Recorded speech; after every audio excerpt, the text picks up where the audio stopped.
તો આ તરફ છોટાઉદેપુરમાં નગરપાલિકાની ચૂંટણીમાં ભાજપ સૌથી મોટી પાર્ટી તરીકે ઉભરી આવી છે। કોંગ્રેસના ફાળે માત્ર એક બેઠક અને આમ આદમી પાર્ટી ખાતું પણ ન ખોલાવી શકી। ગુજરાત ફર્સ્ટ દ્વારા ચૂંટણી પરિણામોની સમીક્ષા કરવામાં આવી। છોટાઉદેપુરના પત્રકારો દ્વારા શું સમીકરણ બની શકે તેને લઈને ચર્ચા કરવામાં આવી। આવો જાણીએ પત્રકારોનો શું મત છે।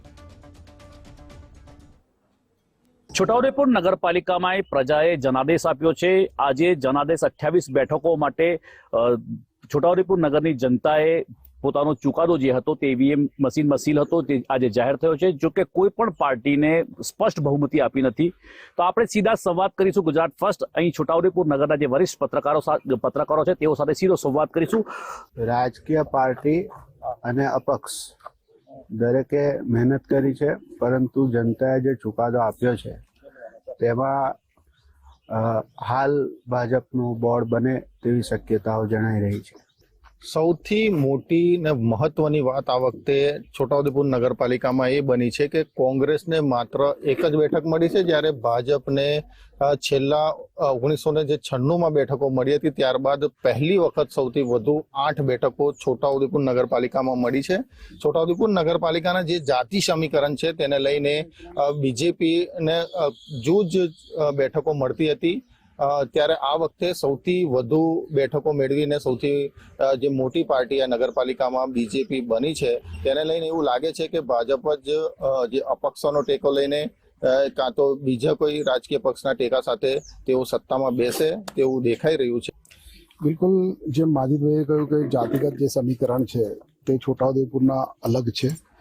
આમ આદમી પાર્ટીની જે પ્રતિષ્ઠા છે, એમની જે લોકપ્રિયતા છે તે ગ્રામ્ય વિસ્તારમાં છે, છોટાઉદેપુર ટાઉનમાં એટલી નથી અને પહેલી વખત એ ચૂંટણીમાં મેદાનમાં હતી। હવે સત્તાનું સુકાન કોણ સંભાળશે તે સૌથી મોટો સવાલ છે। ત્યારે સત્તાનું સુકાન સંભાળવા માટે જ આ વખતે ભારતીય જનતા પાર્ટી કે જે છેલ્લા 27 વર્ષમાં પહેલી વખત સૌથી વધુ બેઠકો મેળવી છે। અત્યાર સુધી છોટાઉદેપુર નગરપાલિકામાં કોંગ્રેસનું પ્રભુત્વ રહ્યું હતું, પણ આ વખતે જે કોંગ્રેસનું પ્રભુત્વ જેના કારણે હતું એવા પૂર્વ રેલવે રાજ્યમંત્રી નારણભાઈ રાઠવા હવે ભાજપમાં આવ્યા છે અને તેની સીધી અસર કહી શકાય કે છોટાઉદેપુર નગરની અંદર પડી છે।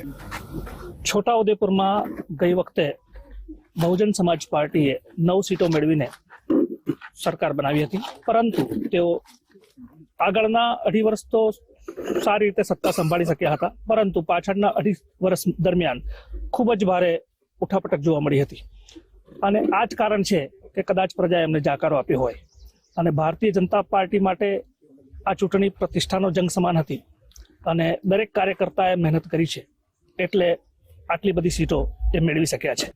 પ્રજાએ ચુકાદો આપ્યો છે, આમ તો જોવા જઈએ તો ભાજપ તરફે આપ્યો છે। ગઈ વખત 4 સીટ હતી ને આ વખતે એમણે 4 વધારાને આપી છે, એટલે 8 સીટો આપી છે।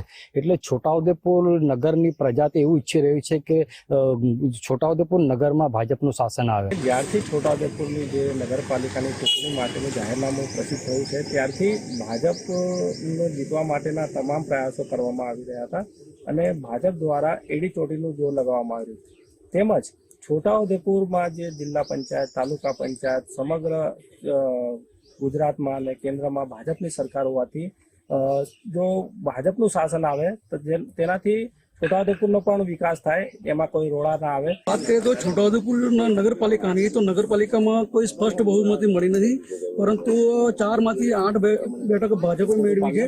તો એવું દેખાઈ રહ્યું છે કે આ વખતે ભાજપ ગમે તે જોડતોડ કરી અને તે બોર્ડ બનાવશે તેમ લાગી રહ્યું છે। તો આ હતા ગુજરાત ફર્સ્ટે તમામ પત્રકાર છોટાઉદેપુરના જે સિનિયર વરિષ્ઠ પત્રકારો હતા તેઓ સાથે સીધી ટોક કરી, સીધો સંવાદ કર્યો। તમામ પત્રકારોનું કહેવું છે કે આગામી દિવસોમાં ભાજપ જ આ છોટાઉદેપુર નગરપાલિકાનું સુકાન સંભાળશે અને ગઠબંધન કરી અને ભાજપ જ સત્તામાં બેસશે તેવો તમામે પોતાનો મત મૂક્યો છે। તૌફિક શેખ, ગુજરાત ફર્સ્ટ, છોટાઉદેપુર।